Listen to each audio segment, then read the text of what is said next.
സംസ്ഥാനത്തെ മേഖല തിരിച്ചുള്ള വൈദ്യുതി നിയന്ത്രണം ഒഴിവാക്കാനൊരുങ്ങി KSEB. വേനൽ മഴ ലഭിച്ചതോടെ പ്രതിദിന വൈദ്യുതി ഉപഭോഗത്തിൽ കുറവുണ്ടായതിന് പിന്നാലെയാണ് തീരുമാനം.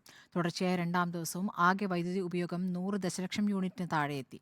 സംസ്ഥാനത്ത് വരുന്ന ദിവസങ്ങളിലും മഴ കനക്കുമെന്നാണ് കേന്ദ്ര കാലാവസ്ഥാ വകുപ്പിന്റെ മുന്നറിയിപ്പ്.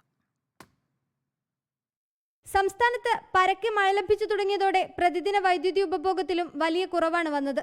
തുടർച്ചയായി രണ്ടാം ദിവസവും 100 ദശലക്ഷം യൂണിറ്റിന് താഴെയാണ് ആകെ വൈദ്യുതി ഉപയോഗം. പീക്ക് ആവശ്യകതയും കുറഞ്ഞു. പിന്നാലെയാണ് മേഖല തിരിച്ചുള്ള നിയന്ത്രണം ഒഴിവാക്കാനുള്ള KSEBയുടെ തീരുമാനം. നിലവിൽ 2 ദിവസത്തെ സാഹചര്യം കൂടി വിലയിരുത്തും. ഘട്ടം ഘട്ടമായി നിയന്ത്രണം ഒഴിവാക്കും. എന്നാൽ പീക്ക് ആവശ്യകത ഉയർന്നു നിൽക്കുന്ന ചില സബ്സ്റ്റേഷൻ പരിധികളിൽ മാത്രം ആവശ്യമെങ്കിൽ നിയന്ത്രണം തുടരും. നിയന്ത്രണത്തിന്റെ സമയം കുറച്ചുകൊണ്ടായിരിക്കും ക്രമീകരണം. എന്നാൽ കഴിഞ്ഞ ദിവസങ്ങളിലടക്കം നിയന്ത്രണം വേണ്ടി വന്നിരുന്നില്ലെന്നാണ് KSEBയുടെ വിശദീകരണം.